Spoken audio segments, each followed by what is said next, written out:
Bismillahirrahmanirrahim. Ila hadratil Mustafa Rasulullah sallallahu alaihi wasallam wa kafatil anbiya wal mursalin wal ulama'i was salihin wa ila arwah jami'il qubur minal muslimin wal muslimat wal mu'minin wal mu'minat wa khususan ila ruhil marhum al-Fatihah. أعوذ بالله من الشيطان الرجيم بسم الله الرحمن الرحيم الحمد لله رب العالمين الرحمن الرحيم مالك يوم الدين إياك نعبد وإياك نستعين اهدنا الصراط المستقيم صراط الذين أنعمت عليهم غير المغضوب عليهم ولا الضالين آمين. Mudah-mudahan pahala Fatihah yang kita baca tadi dapat sampai kepada arwah Bob yang baru meninggal. Dah ni dah disolatkan dia? Belum. Baik.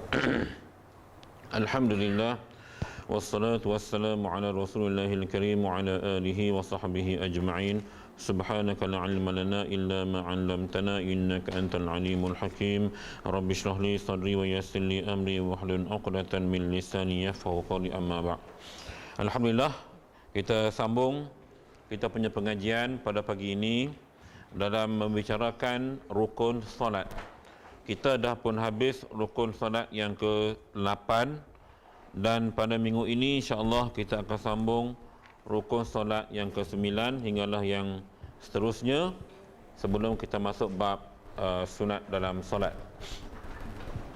Jadi cuba lihat muka surat 32, kita terus masuk muka surat 32, iaitu rukun solat yang ke-9. Apa dia? Tasyahud akhir. Maknanya kalau kata bahasa Melayu ni dia panggil tahiyat akhir. Dalam istilah Arab kitab dia kata tasyahud akhir. Jadi sekurang-kurangnya tasyahud akhir tu kita baca apa ni sekurang-kurangnya dibaca at-tahiyyatu lillahi salamun alayka ayyuhan nabiy wa rahmatullahi wa barakatuh. Salamun alayna wa ala ibadillahis salihin. Asyhadu an la ilaha illallah wa asyhadu anna Muhammadar Rasulullah. Baik, ini yang ditulis dalam kitab ni. Maknanya yang kita baca seharian tu pun tak ada masalah. At-tahiyyatul mubarakatus salawatut thayyibatu lillah assalamu alayka. Dan sampai habis. Cuma dia kata kat sini, ini sekurang-kurangnya. Maknanya kalau rasa tak boleh sangat baca tahiyat, baca yang ditulis kat kitab ni pun dah okey dah. Tapi nampak sangat tak mengaji kan. Kalau rasa tak boleh baca sampai ke macam mana kita baca sekarang ni. Jadi itu bacaan yang sekurang-kurangnya. Sampai wa asyhadu anna Muhammadar Rasulullah. Itu rukun yang ke-9. Dan yang ke-10-nya selawat atas Nabi sallallahu alaihi wasallam, sekurang-kurangnya dibaca Allahumma salli ala Muhammad atau Allahumma salli ala Rasul atau ala Nabi. Okey. Maknanya selepas kita membaca wa asyhadu anna Muhammadar Rasulullah, terus kita masuk rukun ke-10 Allahumma salli ala Muhammad. Baik. Di sini ada beberapa masalah Maknanya bermula kita duduk tahiyat akhir tu, duduk tahiyat akhir rukun yang pertama. Kemudian kita baca tahiyat akhir kedua. Kita baca selawat ke atas Nabi ketiga. Kemudian kita bagi salam keempat dan seterusnya. Yang menjadi masalah dalam kita hari ini apabila orang yang memanjangkan sujud terakhir sehingga terbabas 3 rukun. Kan ramai kan hak jenis tak faham ni. Jadi dia sujud terakhir yang boleh dipanjangkan ialah ketika kita solat bersendirian atau ketika kita solat sunat. Cuba kita lihat di sini, apabila orang tu sujud terakhir dia panjang dalam solat berjemaah di mana habislah maka ni operasi pembersihan licin satu pun tak ada. Depa kemas bersih sungguh. Ini kot ni. Ini tabung. Dah, setiap hari ada 1-2 kan. Hilang terus. Maknanya buat pembersihan betul. Tak apa, tak apa. Baik. Ya.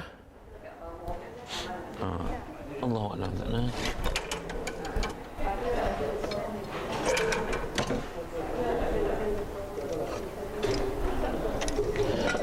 Pen lain ada, cuma marker tak ada. Tak apa, tak apa. Baik. Katakanlah hamba Allah ni dia konon-konon nak tunjuk act lah, dia nak sujud panjang. Okey. Dia nak sujud panjang. Bila dia tengah sujud, tiba-tiba imam dah bangun. Allahu akbar, imam pun duduk tahiyat akhir. Dia tak bangun lagi. Imam baca dah at-tahiyyatul mubarak sampailah asyhadu anna Muhammad Rasulullah. Dah 2 rukun. Dia tak bangun sujud lagi. Imam baca Allahumma salli ala Muhammad wa ala ali sayyidina Muhammad. Dah 3 rukun. Dia tak bangun lagi, maka dia batal. Solatnya tadi tidak sah sebab dah terlebih 3 rukun. Ni yang kita nak pesan, jangan sujud lama-lama waktu tahiyat akhir kalau kita solat berjemaah. Imam bangun, kita bangun. Jangan tunjuk act sangat nak doa panjang-panjang. Tak, ni hadut berlaku. Kadang-kadang dia tunjuk kata dia berdoa panjang tu. Tambah-tambah bila imam bagi salam, kita tak bangun lagi, jahanam. Jadi jangan sampai lebih 3 rukun. Dalam mazhab Syafi'i tak boleh, mazhab lain tak apa, yang kita ni kena jaga. Sebab tu kita nak sujud panjang-panjang ni solat seorang-seorang. Ataupun kita jadi masbuk. Kan? Ustaz Ahmad Tariki dah hurai panjang bab masbuk muwafiq ni. Bila jadi masbuk, imam dah salam, kita bangun. So kita tinggal seorang-seorang, kita sembahyang. Yang tu tak apalah. Dah selesai. Ni cerita kita muwafiq bersama imam. Imam bangun, kita bangun. Jangan sampai, kecuali kalau imam laju sangat. Dia tengok keadaan lah. Kalau laju sangat, tak apalah. Ni kalau imam yang biasa, imam yang baca biasa, sederhana. Jadi kita janganlah kita rasa kita nak tunjuk alim baca doa panjang-panjang, tunjuk terakhir. Imam bangun, kita bangun lah. Jangan sampai 3 rukun. Boleh baca doa, tapi jangan sampai melewati 3 rukun. Sebab rukun di sini, maknanya yang ke-10 tu, ke-9, baca tahiyat akhir, ke-10 selawat, dan dia berjut tak teratur, sepatutnya duduk dulu. Duduk yang kemudian. Tak apalah, mana-mana pun, duduk tahiyat akhir, baca tahiyat akhir, selawat atas Nabi pada tahiyat akhir, itu semua rukun. Lepas tu bagi salam. Dan tertib. Nampak tak? Di sinilah kesilapan ramai orang yang tak belajar. Dia duk faham, Tok Guru duk kata doa mustajab, doa di akhir sujud. Jadi tentu kena faham betul, tetapi pada solat persendirian ataupun solat sunat atau ketika jadi masbuk, kita dah last. Kalau kita ikut imam, imam bangun, kita ikut je imam. Sebab dia imam, kita makmum ikut je lah. Apa susahnya? Lepas tu bila kita buat solat ba'diyah nanti, sujudlah panjang-panjang. Nampak ya? Sebab tu kadang-kadang benda ni kena jelaskan balik. Ada kita jumpa hak jenis rajin sujud panjang-panjang ni. Ya. Rukun ketiga. Ya. Dia habis baca lah. Maknanya bila dia habis, dia baca selawat ke atas Nabi tu, dia nak bagi salam tu. Habis selawat atas Nabi tu, kira habis rukun ketiga lah. Kalau dia tak bangkit lagi pada sujud, kalau dia bangkit tak apalah. Jaranglah berlaku, tapi saya rasa ada tak saya tegur seorang dua. Ada. Saya tegur, lepas tu dia tak buat lagi dah. Dia tak tahu kan nak buat guna. Sebab kejahilan. Jadi kita yang tahu kena tegur lah. Tengoklah dia sujud nama mana, agak-agak dan imam baca. Sebab imam sebut kita dengar at-tahiyyah, kemudian assalamualaikum, kan, asyhadu an la. Biasa imam baca dengar, walaupun zuhur kan, kita boleh dengar suara mikrofon tu dia baca. Jadi kita ikut, maknanya kalau boleh tak payah kita memanjangkan sangat, kita ikut je. Baik. Dan ke-10-nya selawat atas Nabi sallallahu alaihi wasallam, sekurang-kurangnya Allahumma salli ala Muhammad atau Allahumma salli ala Rasul atau ala Nabi. Maknanya selawat tu kita panjang, kita ambil pahala lebih. Kita baca selawat Ibrahimiyah maknanya kita sambung kama sallaita ala Ibrahim wa ala Ibrahim sampailah fil alamina innaka Hamidum Majid. Maka kita sambung. Tu panjang tak apa. Dia kurang-kurangnya kita baca Allahumma salli ala Muhammad. Baik. Dan ke-11-nya duduk bagi tasyahud dan selawat dan salam. Dia letak yang ke-11. Eloknya dia letak duduk tu yang ke-9. Baru betul ya. Tak apalah. Maknanya duduk tu merupakan antara rukun dalam solat. Bila kita baca tahiyat, bila kita baca salawat, dan bila kita bagi salam. Baik. Dan disyaratkan pada tasyahud bahawa ia mendengarkan dirinya dengan dia seperti segala bacaannya yang wajib dan mualat. Maknanya bila kita baca tahiyat, sama hukum kaedah macam kita baca Fatihah waktu kita jadi makmum, baca sederhana, pelan, agak-agak kita dengar saja suara kita sendirilah. Kita baca tahiyat begitu. Jangan sampai bisu tak dengar apa pula, kena ada bunyi makhraj huruf, mana suara kita ada bunyi tapi sekadar kita dengar di telinga kita saja. Itu yang dikatakan seperti segala bacaan yang wajib. Dan mualat ni maknanya berturut-turut. Mula dengan at-tahiyyatul mubarakatus salawatut thayyibatu lillah, assalamu alayka, mana berturut-turut. Dia tak ada mula assalamu alayka ayuhan nabi, at-tahiyyatul Jahannam. Itu maksudnya berturut-turut. Kita kena ikut dia punya turutan bacaan dia. Ya. Baik. Maka jika diselangi oleh yang lainnya, tiada dibilang dengan dia melainkan barang yang warid daripada yang akmalnya, dan tiada mengapa jika dibaca ya ayuhan nabiyyu. Maknanya di sini dan ditambahkan mim pada alaika dan wahdahu la syarikalah. Dia kata kalau boleh baca ikut yang diajar kepada kita. Cuma dia kata tak ada masalah kalau ada dalil nas yang boleh kita baca. Contohnya dia kata kalau tambah mim pada alaika jadi alaikum. Assalamualaikum ayuhan nabi, contohnya. Jadi pada di situ kalau ada dalil dia kata tak ada masalah, cuma kita ikut yang biasa, senang. Dan disyaratkan pula bahawa ada ia dengan bahasa Arab, dan memeliharakan hurufnya dan kalimahnya dan segala tasydidnya. Yang ni tuan-tuan, baca tahiyat ni biar bagi betul sabdu dia tu. At-tahiyyatul mubarakatus salawatut thayyibatu lillah, assalamu alayka ayyuhan nabiy wa rahmatullahi wa barakatuh, assalamu alayna wa ala ibadillahis salihin. Tu makhraj huruf ya, as-salihin. Asyhadu an la ilaha illallah wa asyhadu anna muhammadar rasulullah. Tu belum cerita ni lagi nah. Belum masuk yang tu lagi tu. Baca tu. Okey. Baik. Bila kita kena angkat jari tu, ni kitab fiqh dia cuma tak bahas dengan detail, tetapi kalau sudut akidah dia bahas dengan detail.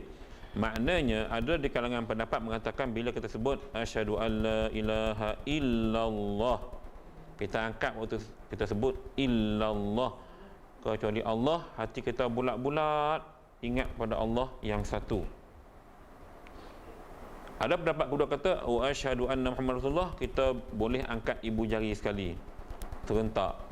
Mana tapi yang banyak kaul ialah jari ni mesti. Kita punya mazhab lain ikut dan kadang-kadang dia main gutu, ikut suka dia. Bab tu kalau kita pergi Mekah pun jangan duk pelik, jangan duk tegak tu Arab tak tahu hala. Dia mazhab dia boleh. Kita je, kita lebih tertib, bersopan macam kita belajar undang-undang jalan raya lah kan. Patuh kono kanan bagi signal. Kita dah cukup jaga Imam Syafi'i. Mazhab lain tak apa, janji dia angkat turun main ikut suka dia nampak senaman. Ya. Dan sebenarnya dari sudut saya pernah hurai dahulu, dari sudut pergerakan jari ini ya, dia sangat baik untuk usus kita ya, untuk usus. Membantu pencernaan bila kita angkat jari ini. Dan kalau kita dapat berzikir begitu, bergerakkan jari ini semua sangat baik untuk jantung di sudut perubatan. Ya. Ini dia panggil saraf tangan tapi dalam tahiyat janganlah kita duk goyang gitu semua, tak boleh lah. Ni saja nah. Kau dah faham nak jadi sihat lebih baik, tak. Yang ni untuk salat kena ikut kaedah. Tetapi semuanya ada hikmah. Sebab itu tuan-tuan, saya pergi kursus baru ni, kursus nutrisi. Ustaz belajar agama, pergi belajar ilmu nutrisi. Baik. Ada kaul mengatakan kita angkat terus sampai bagi salam. Ada kata kita angkat waktu tu aja, lepas tu turun balik macam biasa. Ada kata kita angkat turun sikit je, jangan sampai turun bawah sangat.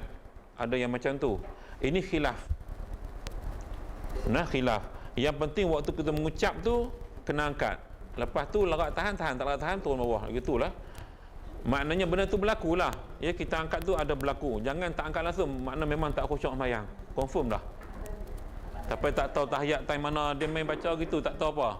Ada yang macam tu ya, sebab dia lupa. Dia sembahyang tapi dia lupa. Ingat dia, kekuatan iman kita dalam tasyahud tadi lah. Bila kita angkat jari tu, bulat hati kita ingat Allah Subhanahu Wa Taala, Tuhan yang Maha Esa. Itu paling penting. Waktu tahiyat tu, sebab tu dia akan jari tu jadi kerah angkat. Kita punya hati kita kena kuat. Tu kadang-kadang orang baca gitu ya, jadi bila lolai-lolai gitu kita nampak jadi remeh-temeh. Jadi dia tidak rasa zuk tau. Dia tidak rasa satu perasaan yang kita sedang sembahyang. Ni yang banyakkan orang awam berlaku sebab mungkin tak belajar. Sebab cerita solat ni kalau kita baca buku Dr. Daniel tulis kan, solat dan sains tu, hebat ni pergerakan solat kita tu dengan sains perubatan sangat hebat, ada kaitan. Dan baru ni bila saya mengaji surah Wat-Tin wa Zaitun, bila kita kaji-kaji dari sudut indusi, rupa-rupanya dalam tin dan zaitun ni ada dipanggil bakteria baik yang membantu proses pencernaan di usus yang kita panggil prebiotik dan probiotik. Ini istilah sains. Allah dah sebut rupanya sangat bagus untuk perut kita bila kita makan tin dan zaitun. Sebab tu Allah sebut, Allah sumpah Wat-Tin wa Zaitun. Ni saya kaji sendiri dengan para sahabat dari sudut ilmu nutrisi. Nak kaji Quran bukan senang tuan-tuan dari sudut ni. Jadi maknanya Allah buat sesuatu ni baik dalam ibadat solat kita, pemakanan kita, semua ada kaitan dengan kita balik. Benefit tu balik kepada kita sendiri kalau betul dan caranya kita amalkan. Baik. Tak apa, yang tu duk tekak dengan pok-pok Wahabi dengan ni payah ha. Baca je lah. Sayyidina tu tuan pun muliakan lagi tak. Memanglah dalam kitab memang tak ada tulis Sayyidina kan. Dia cuma tulis Allahumma salli ala ar-rasul, Allahumma salli ala Muhammad wa ali Muhammad. Nak baca-baca, nak tambah yang benda tu selagi tak ada larangan, tidak ada masalah. Isu yang timbul sekarang, orang benda kecil macam ni dia jadi berkeli habis. Ulama-ulama Nusantara kita, Syekhullah Daud Al-Fatani, benda ni duk mengajak lama dah, cerita sembahyang kan duk sebut ni. Ulama kita tu tak hebat ke ilmu mereka, karang kitab bukan main banyak kan. Ya ada komplain ni kitab tak nak tulis pun. Dak cerita ada komplain ni kitab tak nak tulis pun, mengaji tak habis pun, tapi gelaran dibagi macam-macam, babar lah semua.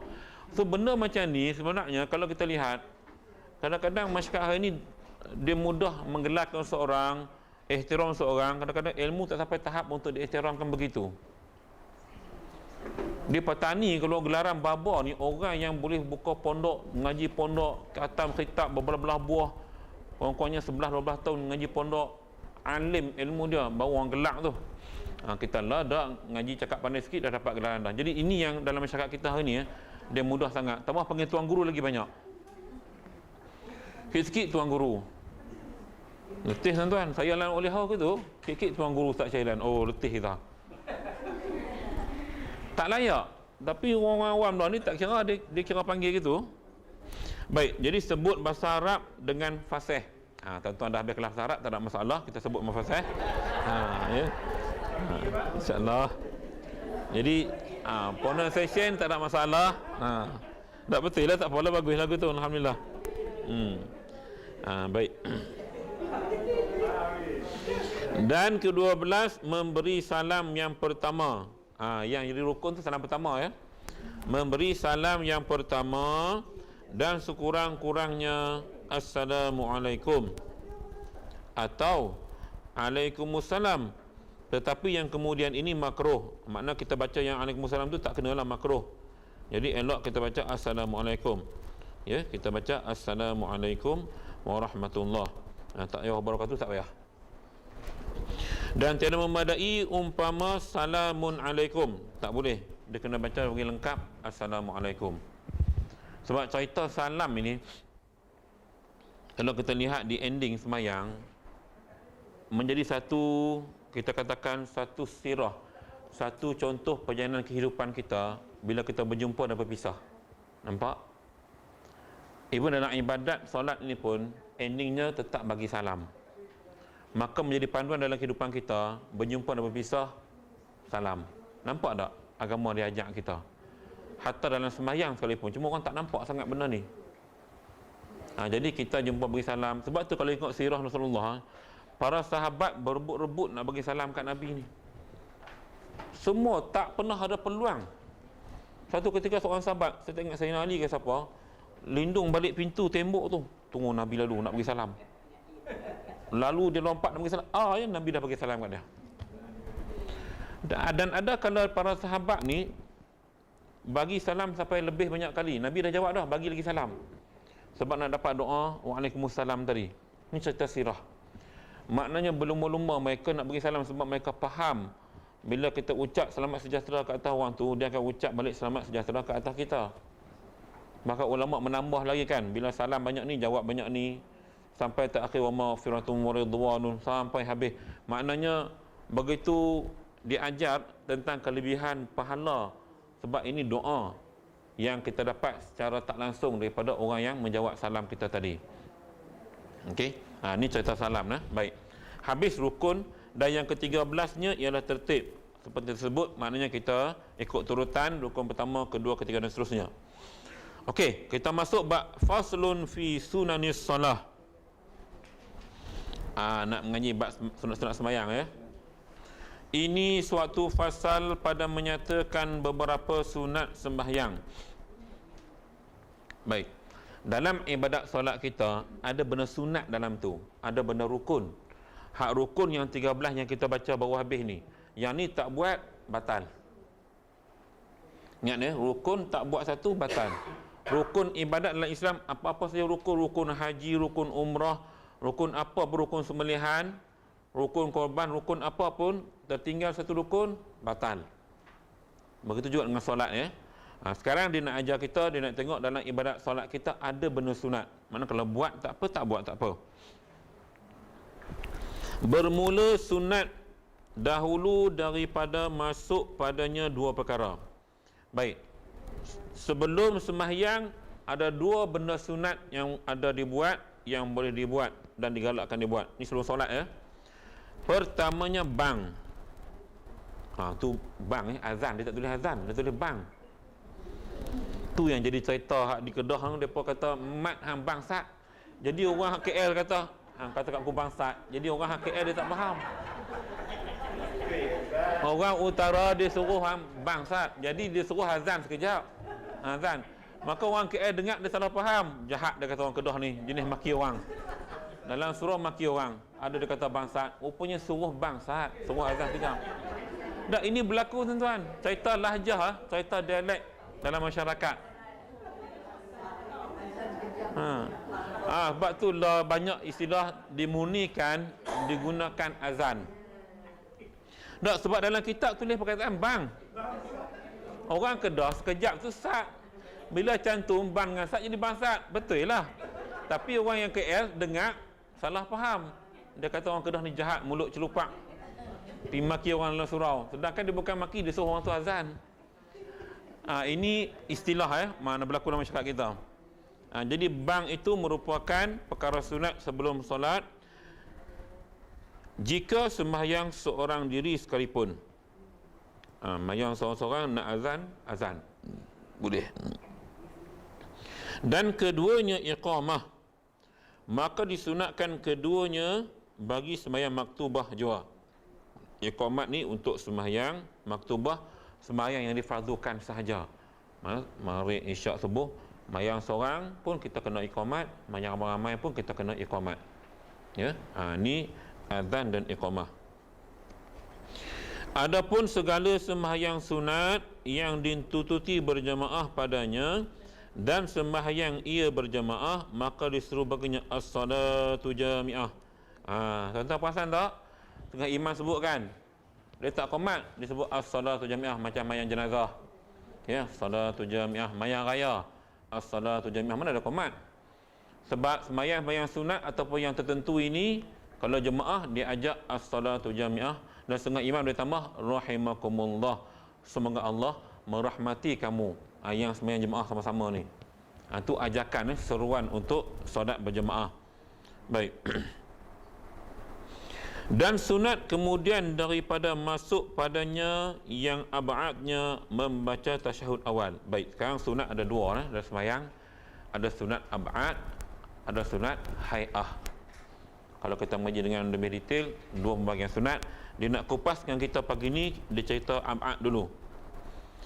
Bila masuk sembahyang, kita dah sembahyang, maka sunat ab'ad ini yang pertamanya membaca tasyahud awal.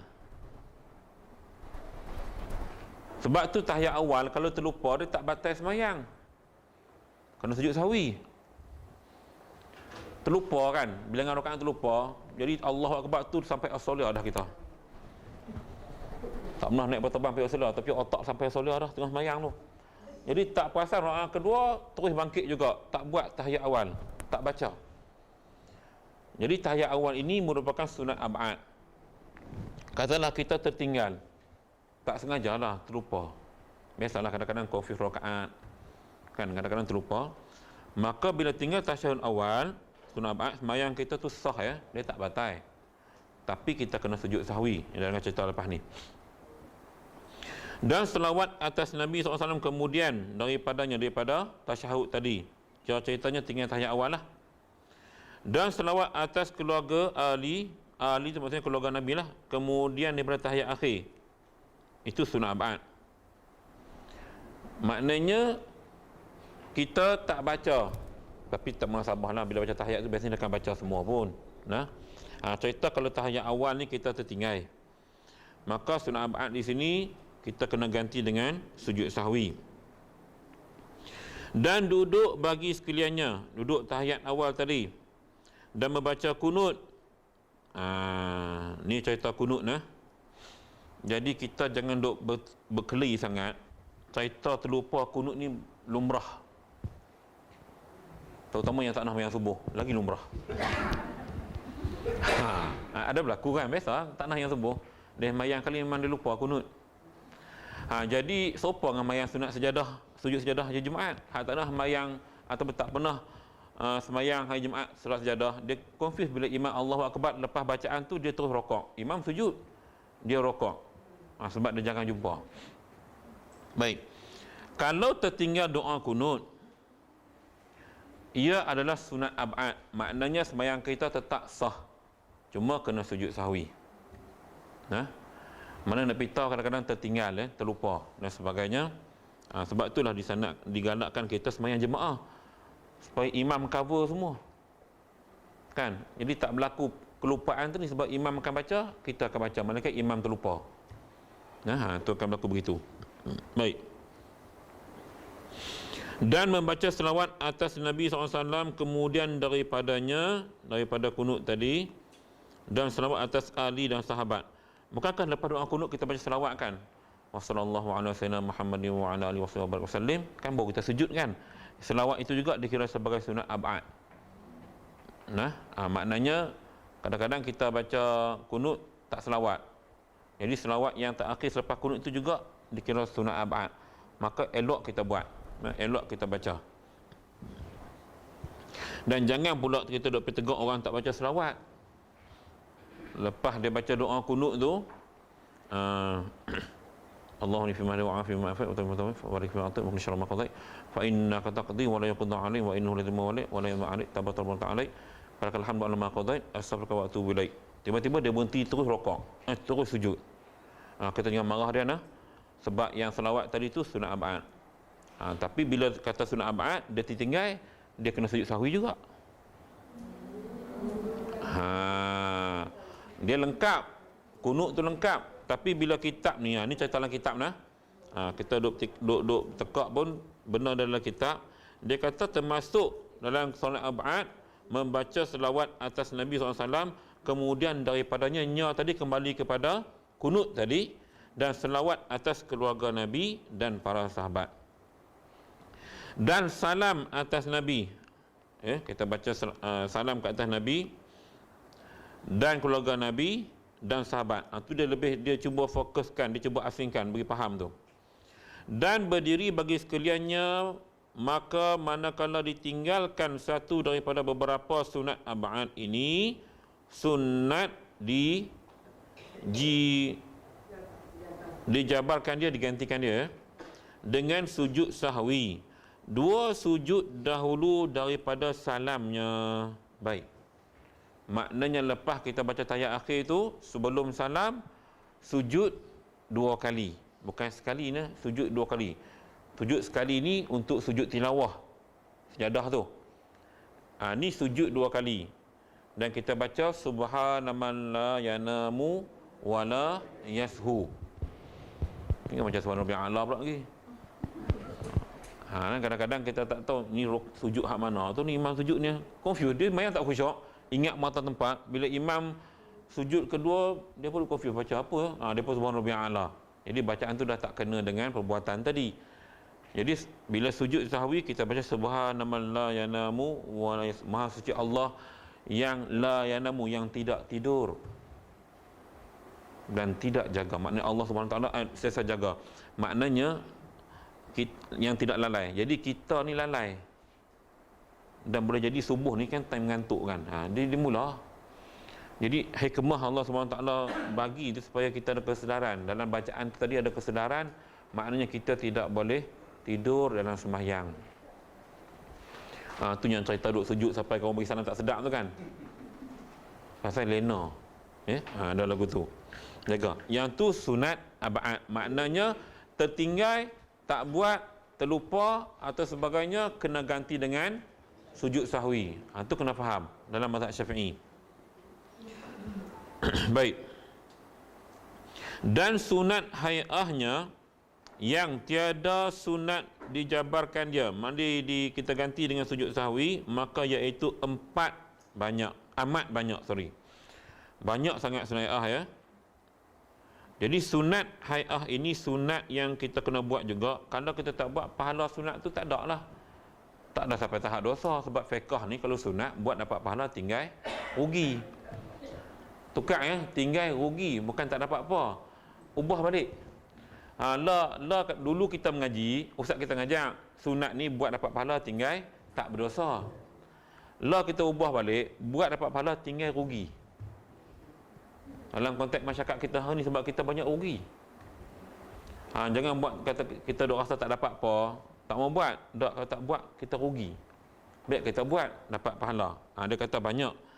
Baik, setengah daripadanya hendaklah diangkatkan 2 tangannya serta permulaan takbiratul ihram berbetulan dengan tapak tangannya dengan bahunya dan hujung anak jarinya dengan cuping telinganya yang di atas, dan 2 ibu tangannya dengan cuping telinganya yang di bawah, kemudian diturunkan keduanya, ditaruh di bawah dadanya, dan digenggamkan tapak tangan kanan atas pergelangan tangan kiri kesudahan hantarnya dengan kesudahan takbirnya bersama-sama atas yang muktamad pada syarah Al-Muhadzib dan syarah Al-Muwassit. Baik. Ni cerita takbir nah. Jadi sunat yang dicerita dalam kitab kita ni, apabila kita mengangkat tangan, dia kata ibu jari ni biar kena tang ni. Ni. Yang ni kan, ataupun berbetulan ni. Jadi jari ni dia kata dah naik ke cuping ni, sama saiz lah, mana anggarannya begitu, kita angkat. Ni sunat hayah dalam kitab ni. Ada setengah pandangan lain dia kata memadai kita angkat macam tu saja. Ada banyak kaul ya. Tapi dalam kitab ni tuan kitab kata afdal sunat hayah, dia kata bila ibu jari ni dapat menyentuh cuping telinga, anak telinga ni, yang ni cuping telinga ni boleh sentuh dengan jari telunjuk. Cuma kita hari ni, kita belajar macam saya nak buat praktikal gini, bila my time semayang, kadang-kadang kita tak boleh nak buat sebab dia jadi dah biasa. Kan? Ajak kitab mana pun, duduk biasa bila kecil lagu tu, payah. Ni jangan jumpa. Ni ada. Sebab ada hadis juga, ada pandangan yang letak beratkan sebelah kiri. Tangkap hati betul-betul. Sebab hempedu di sini hati, jaga hati bila kita solat tu tadi. Dia ada kaitan ni tuan-tuan, dia bukan saya saja letak tu tuan-tuan.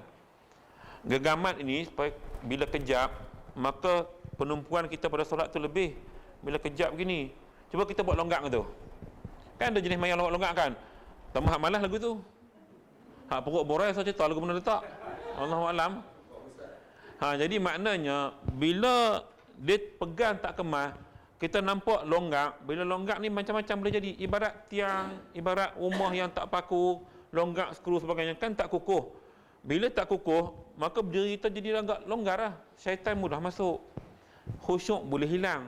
Itu sebab kejap dia kata biar kemas. Biar kemas letak, biar kemas gitu. Bawah dada.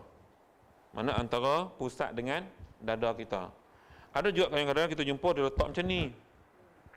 Yang macam tengah-tengah orang Syiah tu dia agak lebih macam tu. Tapi yang penting dalam kitab tulis, kita mengaji kitab ni, ikut kitab ni senang. Gitu.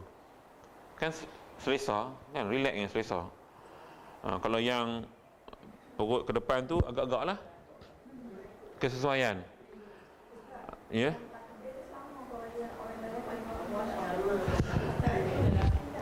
Dia laki perempuan ikut sini dia sama aja. Cuma perempuan ni ada kesantunannya, dia jarang buka lagu tu. Dia tutup. Sebab santunan perempuan tu ada juga watak kelembutan pada wanita tadi. Lelaki dengan sifat kasar ni semua, kok tu pada, kok ni pada, kok ni pada, macam-macam. Sampai akak kena telinga kita pada. Orang tu tengok telinga dia, dia kena telinga kita. Kan dah jenis tu. Jenis tak mengaji ni macam-macam tuan-tuan. Sebab dia hanya faham angkat. Sebab itu dia angkat sekejap, sebab bila kita angkat sini, bila sebut Allahu Akbar, lintasan hati kita niat solat tadi, dah isu yang berlaku bila orang yang tak dapat niat, dia tak dapat jaga niat dengan betul, dia jadi panjang. Allah, dia cari niat tu mana pi, tu niat tu Allah. Sedangkan niat tu hanya lintasan hati. Kan jadi lama kat sini sampai bergegak pun dah cari. Orang kafir dia ni Pakistan ke apa penyakit ni. Jadi tak tahu. Dia biasa kan tu Arab sembahyang, cuma tengok tu Arab sembahyang. Allahu Akbar. Dia tak apalah bahasa dia kan, dia tak sebutlah usali tu. Kita sebutlah sebab dia bahasa dia. Okey. Baik, jaga situ nah.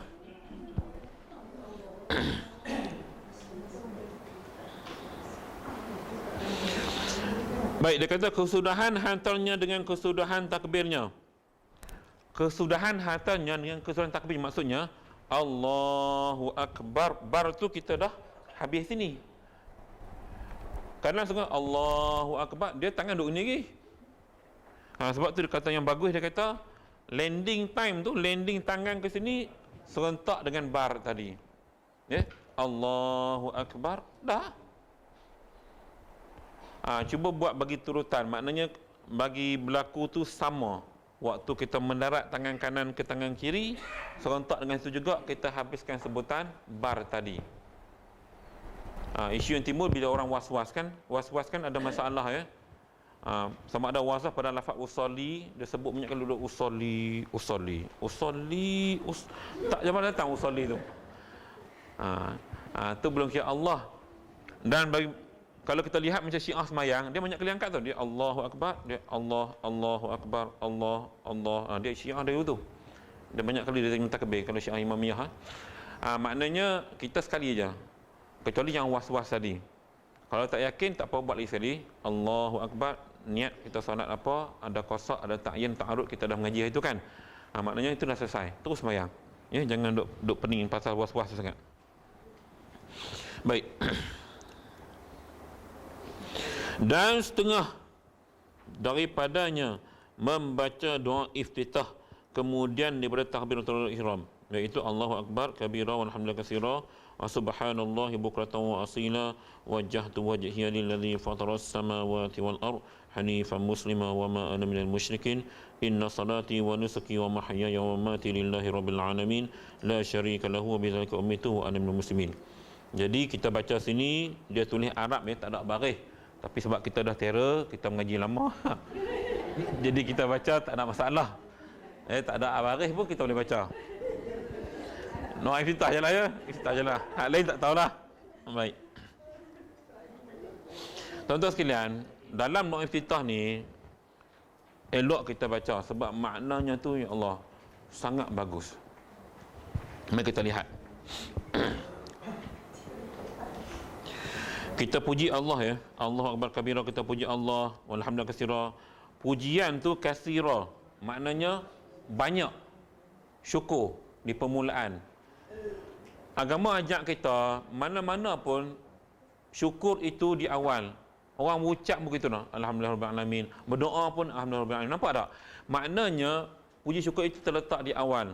Bahkan untuk Allah diletakkan akbar tu lebih utama. Allahu akbar kabira walhamdulillahi katsira wa subhanallahi bukratan wa asila. Allah yang maha suci. Okay? Sesuci-suci Allah, maha suci. Wajjahtu wajhiyal ladzi, aku hadapkan muka aku. Wajah tu aku hadapkan. Wajhi, muka aku. Kan wajhun kan kita baca bahasa Arab, wajhun muka. Wajhi, muka aku. Wajah, hadap. Wajah tu aku telah menghadapkan. Wajhi, muka aku, wajah aku. Lilladzi fataras samawati wal ard. Hadap ke mana? Kepada yang memiliki langit dan bumi. Itu sebab bila kita semayang, kita menghadap Allah Ta'ala.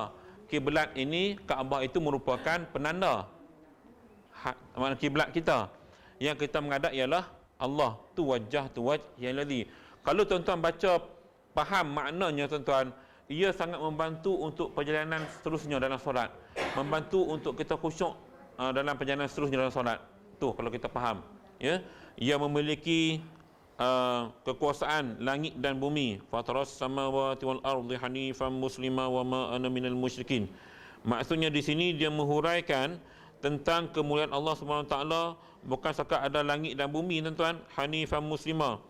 Bahkan ajaran yang diajar oleh agama sebelum ini pun Hanif, Nabi Isa AS, semua berkaitan dengan kesucian Allah Subhanahu taala. Wa ma ana minal musyrikin, dan aku bukanlah daripada orang-orang yang musyrik.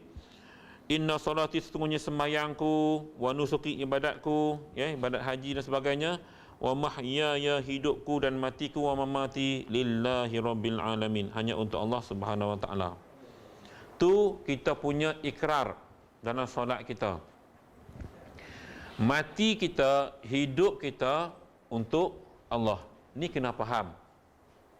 Akidah ya, kena faham. Apa kerja buat kita untuk hidup kita ni untuk Allah. Sebab apa? Dia yang menciptakan kita. Wa ma khalaqtul jinna wal ins illa liya'budun. Allah tak ciptakan jin dan manusia itu melainkan untuk beribadat kepada Dia. Dia jadikan kita kan. Maka kita kena ucaplah terima kasih. Kita sembahyang kepada Dia. La syarikalahu, tidak ada bersekutu baginya. Wa bidzalika umirtu, dengan itulah aku diperintahkan dan aku ini daripada orang-orang yang muslim.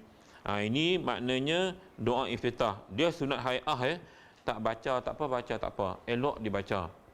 Yang tak baca dalam solat jenazah jangan tak baca. Sebab kita nak cepat proses. Sebab tu kadang-kadang yang pada saya lah, lepas bagi salam, Fatihah, doa cukup. Ni kadang-kadang dia buat tahlil lagi. Kita nak cepatkan proses pengumumian, itu lebih baik ya. Nak buat tahlil buat kemudian ya. Lepas tanam tu buatlah tahlil. Sekejap-kejap tu okey lah ya. Tengok masa lah. Dan setengah daripadanya membaca a'udzubillahi minasyaitonirrajim pada tiap-tiap rakaat. Maknanya bila kita nak baca Fatihah tu baca auzubillah, itu sunat. Sunat ayah ya. Tak ada masalah, nak baca tak apa, tak baca tak apa. Baca senyap-senyap je. Dan setengah lagi daripadanya jahar dengan bacaan jika ia imam atau munfarid pada segala tempat yang jahar, yang dijaharkan dia, dan iaitu pada sembahyang subuh dan 2 rakaat yang awal pada maghrib dan isyak dan Jumaat dan 2 hari raya dan gerhana bulan dan sembahyang minta hujannya dan tarawih dan 2 rakaat tawaf pada malam atau subuh. Jahar ni maksudnya kita baca dengan kuat, dengan nyaring. Jadi kata dia di sini, dan setengah daripadanya jahar. Jahar ni kita nyaringkan bacaan kita jika ia imam. Pertama kalau dia tu jadi imam. Sebab tu imam ni kena pilih hak suara nyaring, suara sedap. Dia mempengaruhi makmum yang jadi sembahyang di belakang dia. Ataupun munfaridun, kita sembahyang seorang individu pada segala tempat yang dijahar, maknanya kena baca pada tempat-tempat yang kena baca nyaring lah, kan dia, dan iaitu dia hurai lagi pada sembahyang subuh. Subuh kita baca kuat ya. Dan 2 rakaat yang awal pada maghrib. Maghrib 3 rakaat, 2 rakaat pertama kita baca kuat, ketiga tu baca senyap kan, Fatihah. Dan Isyak dan solat Jumaat baca nyaring, 2 hari raya baca nyaring, mayang gerhana bulan kita baca nyaring, dan sembahyang minta hujan baca kuat, tarawih kita baca kuat, dan 2 rakaat solat tawaf kita baca kuat pada malam atau subuh. Baik, maknanya ini keadaan bacaan kita di mana kita baca dengan nyaring pada tempat yang kena baca nyaring. Dan pada tempat yang kita tidak boleh baca nyaring, jangan dibaca dengan nyaring. Ya, rakaat ketiga tak payah. 3 keempat kita baca perlahan-perlahan. Dan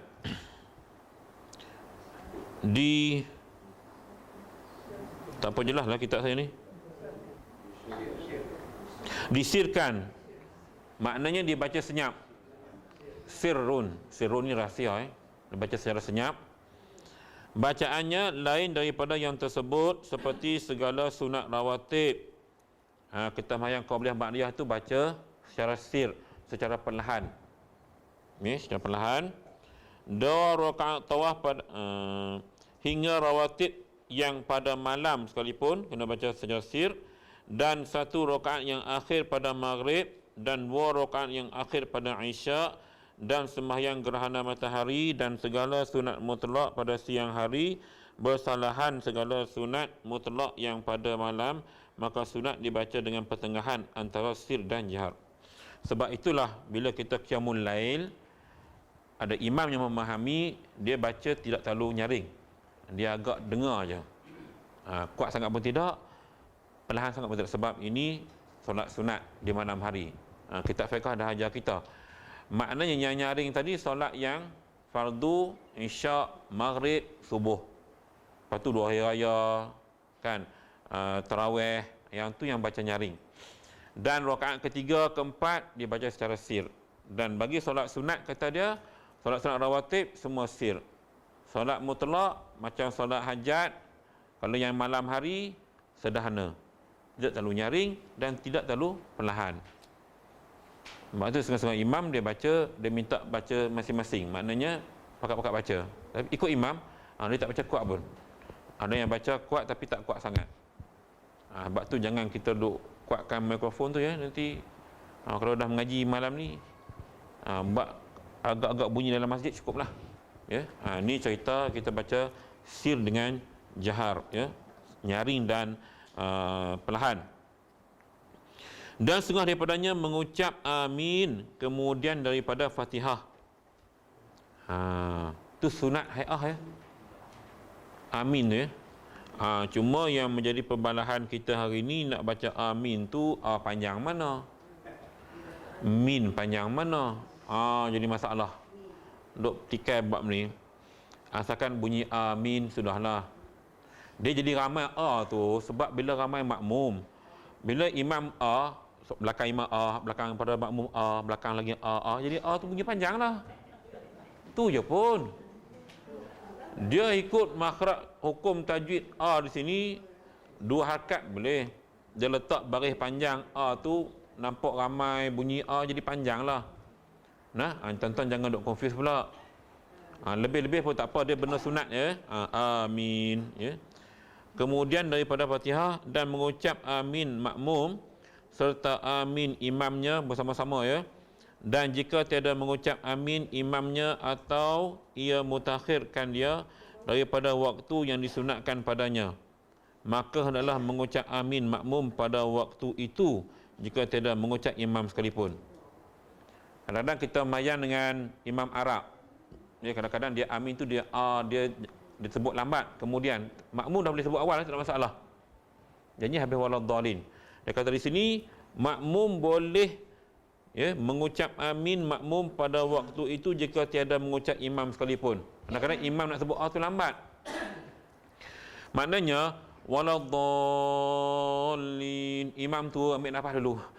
Nak sebut makmum dah amin, tak apa. Kan biasa berlaku lagu tu. Kadang-kadang kalau imam nafas panjang, waladdallin, terus amin. Imam nafas pendek, dia kena ambil nafas dulu. Tarik gear dulu, baru sebut amin. Makmum dah sebut dah, tak apa. Makmum sebut dulu yang tu tak apa. Ya, kata dia boleh. Sebab kadang-kadang budak selalu sebut kan. Tapi kalau kita main di luar negeri, kadang-kadang makmum cepat sebut tu, waladdallin habis je makmum tu sebut amin. Imam tak sebut lagi, baru ambil nafas. Ya, imam dia dah baca satu nafas, terpaksa ulang nak sebut. Makmum dah ada nafas, dia tak perlu lagi, dia terus sebut amin je lah.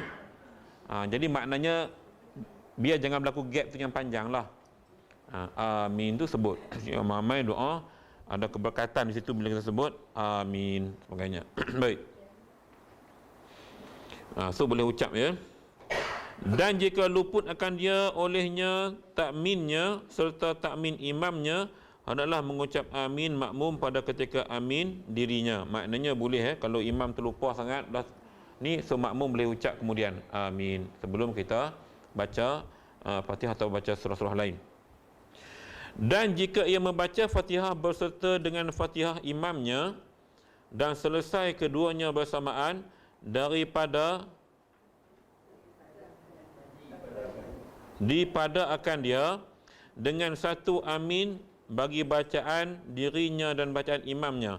Ini kalau cara kebetulan baca yang rakaat ketiga ke rakaat keempat. Kan kita duduk belakang imam, kita baca Fatihah pelan-pelan, dia pelan-pelan. Tapi kebetulan serentak baca tu, maka kata dari sini sebut amin itu imam sebut saja, dia tak sebut pun tak apa, nak sebut dua-dua pun tak apa, makmum sebut imam tak sebut pun tak apa. Maknanya di situ kalau berlaku begitulah kalau kita dengar imam depan kita baca. Yang baca senyap-senyap tu, ya. Ni bukan cerita yang baca kuat kita kena baca selepas imam baca Fatihah. Dan jika selesai bacaan makmum dahulu daripada imam, maka hendaklah makmum mengucap amin bagi bacaan dirinya, kemudian mengucap amin pula bagi bacaan imamnya, dan dijahar dengan amin sama ada ia imam atau makmum atau sembahyang seorang diri pada sembahyang yang jahar dan disirkan pada sembahyang yang sir. Ini cerita sebut amin. Dah kalau kita habis dulu, kita lah amin. Sebab itu nak elok ni bila kita ikut imam yang jemaah, bacaan Fatihah yang rakaat ketiga keempat tu biar berturutan. Kalau kita ikut Imam Huzaifah, kita kena faham dia cara dia lagu mana. Sederhana, lambat kan kita pun tu slow lah. Yang apa? Ikut Imam Yusuf Hamzah, dia sederhana. Imam Yusuf Zakaria kena cepat. Makmum kena faham. Orang Taman Putra Belanda kena faham tiga orang imam ni. Cantik Putra Belanda ni, saya rasa cukup cantik sebab dia bagi imam semua ada pecutan yang berbeza. BMW, Proton Saga, Iswara, dia ada belaka. Jadi kita yang makmum kena faham rentak imam bertugas. Tengok nah. Saya tak tahu lah sebab tadi subuh saya jadi imam, tuan-tuan ukur lah. Tapi saya cuba yang sebaik mungkin supaya jemaah dapat rehat, ada waktu untuk dia baca semua. Kalau yang laju sangat, kita kena faham dia ni jenis laju, so beringat. Sebab tu kadang-kadang daripada rumah saya nak melangkah, tengok imam bertugas hari ni siapa. Kalau Ustaz Yusuf Zakaria memang kena cepat, wuduk siap kena cepat. Tidak, tak ada rakaat pertama, saya kena jadi masbuk. Kalau Huzaifah tak apa, dia Allah Akbar, kita relax dulu tak apa. Sempat. Jadi maknanya itu biasalah, setiap orang ada kelebihan dan kelemahan masing-masing. Watak peribadi dia. Ada yang dia betul jaga, betul-betul jaga. Cuma kadang-kadang sampai lambat sangat kesian kat makcik-makcik yang tua-tua ni. Itu je lah. Ada juga orang beritahu saya, tuan-tuan, dia yang lama tu, saya selalu dengar dia baca, lepas dia baca fil alamin nikah minum majid, dia akan baca Allahumma la ma qaddamtu ma akhartu ma Allah wa ma asrartu wa ma alamtu wa ma anta min antal muqaddim wa antal muakhir la ilaha illa subhanaka inni kuntu minaz zalimin. Yang tu sunat dibaca. Cuma dia baca, cara dia baca lambat, jadi kesian makmum hak jenis duk tahan kaki kan. Kan kaki kena gaut kan, tahan. Bila lah nak habis ni. Akan hilang khusyuk kan. Tu saya kata di sini peranan imam tu penting. Kalau dilihat para jemaah yang warga emas, patutnya dia sampai inna kamilul majid sudah bagi salam. Dia tak payah baca yang lebih-lebih tu walaupun sunat. Saya pun tak nak baca pun. Tengok keadaan lah, tengok time kita sembahyang. Jadi benda ini kadang-kadang gelisah makmum yang berwarga ni sebab duduk lama-lama mungkin sakit sendi dan sebagainya. Kawan ada masalah sakit orat ke apa benda kan. Jadi benda tu mengganggu dia. Tengah duduk khusyuk tiba-tiba dia tak khusyuk dah nak ujung tu. Haduk jadi gangguan banyak kat ujung tu kan. Nak bagi salam dia mula buat hal lah. Macam saja time minggu lepas kan. Duk elok-elok dah nak bagi salam mula buat hal. Jadi kita tak nak benda ni berlaku. Jadi kalau boleh, tak tahulah kalau tuan-tuan boleh pergi habaq kat dia, ustaz boleh tak ustaz? Ayat akhir ustaz yang panjang sangat, kami tak tahan, lenguh. Habaqlah kata kita lenguh, kami orang tua tak tahan. Asal dia boleh ubah. Ya. Ikutlah WhatsApp ke apa, AJK kan ada sini. WhatsApp lah sesama AJK masjid. Saya tak tegur lah sebab benda itu bagi saya biasa je. Yang lambat-lambat itu maknanya kita yang tak tahan lah, yang muslimah lenguh berdiri dan sebagainya. Itu.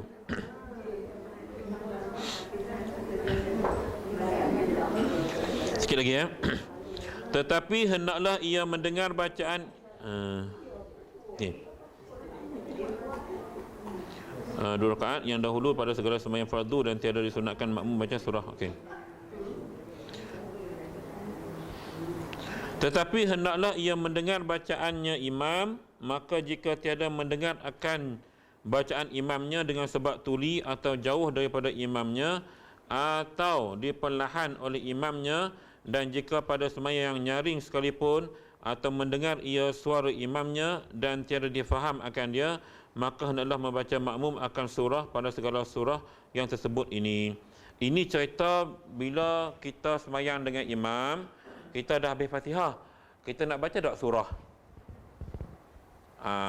Ayat pertama kata tak disunatkan pun. Tapi kalau kita rasa macam panjang lagi imam tu nak rokok, boleh kita baca surah. Ni cerita sembahyang senyap ya. Jangan senyap. Kan berlaku kan kadang-kadang mungkin solat zuhur tu dia agak panjang surah selepas Fatihah tu, kita duk menunggu kan bila nak habis ni. Kawan baca sabihis. Maka kita boleh sebab tu dia solat zuhur asar ni kebanyakannya ayat lazim yang pendek-pendek jadi baca oleh imam.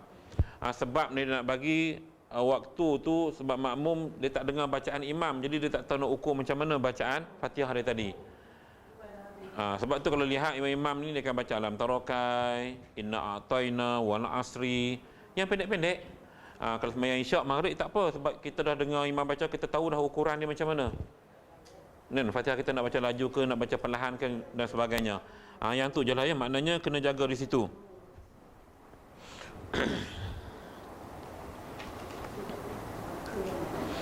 Maka manakala luput akan seorang membaca surah pada dua rakaat yang awal yang tersebut dahulu itu, hendaklah ia membaca surah pada barang yang tinggal daripada sembahyangnya, dan disunatkan membaca surah atas peraturan mushaf.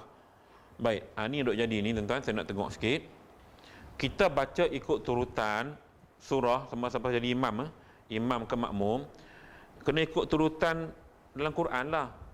Kita jangan baca rakaat pertama Qul a'udzu birabbin nas, rakaat kedua Qul Allah. Dia tak kena. Dia tak ikut turutan. Dia hak atas kena atas dululah. Maknanya kalau kita baca Qul ya ayyuhal kafirun, Qul Allah, okey cantik. Tu yang dikatakan ikut turutan dalam mushaf. Ada setengah kita jadi imam kat lebuh raya mana-mana kan, kadang-kadang orang tak ada orang tolak dia pun baca. Dia baca Qul a'udzu birabbin nas, lepas tu dia baca Qul Allah. Jadi tak ikut turutan. Jadi tak cantik lah. Sebab itu kita nak baca dalam sembahyang pun kalau boleh ikut turutan. Ayat lazim tu apa yang di awal dulu, apa yang di akhir. Ceritanya Qul a'udzu birabbin nas mesti last. Jangan dia rakaat pertama, dia mesti rakaat kedua. Ataupun Qul Allah rakaat kedua, so surah sebelum tu mestilah rakaat yang pertama. Begitu seterusnya. Daripada alif lam mim sampailah habis. Itu penting bila kita baca Quran, ya. Kita lihat mushaf, kita boleh ingat tu. Page apa kalau orang hafal Quran kan? Page berapa, ayat berapa, turutan tu kena ingat. Kan macam dalam solat tarawih kan, imam baca daripada Al-Ha sampai An-Nas. Kan lepas Al-Ha apa? Lepas Al-Ha wan as. Lepas wan as apa? Alam tarakai.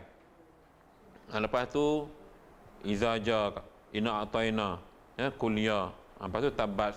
Lepas tu sampai habis. Maknanya turutan itu kena ingat dalam solat. Ingat jangan kita dahulukan yang tak sepatutnya kita dahulukan. Tu kena ikut bagi betul-betul lah, ya. Baik. Okey, kita berhenti kat situ tuan-tuan, dah pukul 10. Maknanya kita membaca surah atas peraturan mushaf. Kita sambung sunat yang lain lagi. Cerita sunat hay'ah ni panjang, ya. Tapi kita kena faham bahawa ia adalah sunat. Mana kalau kita tak buat, terlupa, kita jangan risau. Solat kita sah, ya. Dan sunat hay'ah ni tak perlu ditukar dengan sujud sahwi. Ab'ad tadi kena sujud sahwi. Itu kena faham, insya-Allah, ya. Jadi mudah-mudahan apa yang kita belajar hari ini dapat kita mengambil manfaat, ya, ada faedahnya kepada diri kita. Yang baik itu daripada Allah Subhanahu wa taala, dan tidak baik itu datang daripada kelemahan yang ada pada diri saya sendiri. Aku lakukan hadza wa astaghfirullah azim li wa lakum. Wassalamualaikum warahmatullahi wabarakatuh.